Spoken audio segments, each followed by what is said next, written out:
The second element of it is protein is a nutrient that allows you to feel like you've actually eaten something. Oftentimes, we, especially in the US, where we are so busy, especially now as we become more and more technology driven, online driven, there really are no like parameters for work. It's like you're always working to some degree. Yeah. So as we've gotten more and more busy, most people are just eating something, and they're eating just enough to pacify the hunger cue, but not quite enough to have that hunger cue stay gone for a while.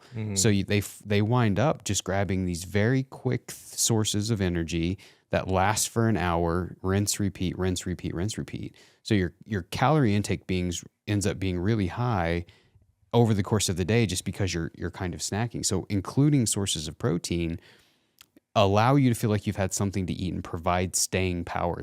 Like the technological, or the technical term that we use for this is satiety, right? It fills you up and holds you over, which ultimately leads to two things for the live ready piece of this. Number one, you're not just randomly snacking. There's intentionality to your intake. But number two, it also provides more stable energy levels. So you're not finding you feel better for 25 or 30 minutes and then you dip again. And you feel better for 25 and 30 minutes and you're ready for a nap at 2. So the inclusion of protein isn't just that it's the very bro thing to do right now. It's prevention. It's trying to prevent the loss of muscle mass as we continue to age, which to some degree we are going to have, but we're trying to prevent as much of it as possible, and to really bring good, stable energy levels through the course of the day, because it just provides more lasting energy as opposed to, something that's quick just to pacify the hunger. And then we're hungry, 20 minutes later again. Yeah. I think about the millions and millions of people that I've seen, and it's quite common just to eat cereal every morning for breakfast out there. And the spike in that glycemic index after eating high sugar cereal right when you wake up. There is some protein in there, but it's very, very minimal. And then you have that blood sugar spike, and then an hour later, you're hungry and crashing out of energy. And it was incredibly apparent when you made that change with Randy Newberg's diet, where he was trying to get his 40 grams of protein just in the evening. And you're like, hey, Randy, just eat protein at every meal.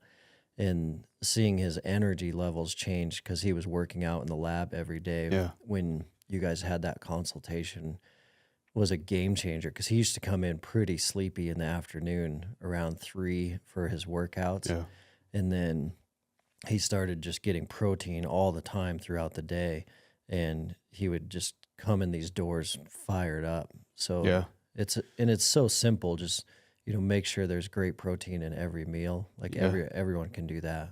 Yeah, exactly. It doesn't need to be complicated. I mean, you can grab a Greek yogurt out of the fridge or a couple of hard-boiled eggs and bring them with you. Like, it doesn't need to be that you're making this, massive protein spread or anything. But yeah, it's it can certainly help. Yeah.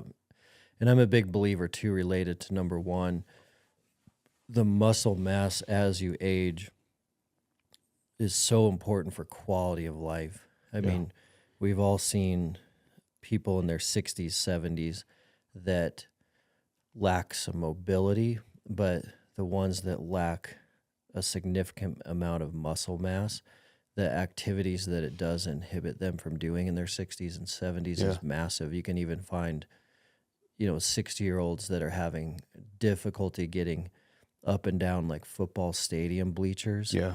And you compare that to the individuals that have trained to keep that muscle mass into their 60s, and they're doing some pretty extraordinary things. Yeah, one of the couple of the most interesting stats that I've seen with this is that the best play that you could have is to build as much muscle mass as you're genetically able in your 20s and 30s, and then you fight the rest of your life to keep it, right? Because once you hit 30, it starts to decline at think about that, 3 to 8% per decade. That's pretty alarming. And the place that I saw this come up the most and was most fascinating to me was when I worked at the hospital several years ago. There's a lot of interesting statistics around the mortality rate or the likelihood of someone dying after they first have their first fall and fracture. Yeah. Right. And you would think that it would be, doing something exciting. One of the places that we see it is getting off the toilet. They lose their ability to be able to stand firmly and confidently off of a toilet after going to the bathroom. And so they'll often fall forward or to the side, and it'll create a fracture.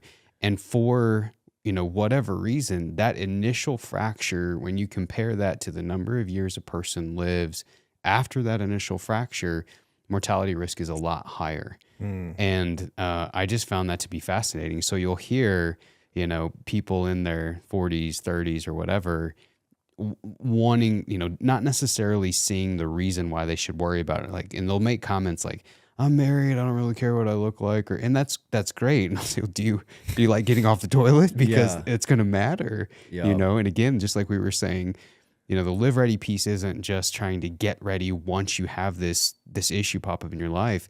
It's establishing pillars that you can lean on once you get in these issues in your life. The muscle mass thing isn't. There is an element of you having a quality of life. I won't go down the rabbit hole that my brain is thinking. However, it is also a pillar that you're going to be able to lean on later in life too. And that version of you may thank you more than the version of you now, but it's just a consistent thing to try to hold on to as much as possible. Not so you can look like the greatest guy in the room, although if you do, congratulations.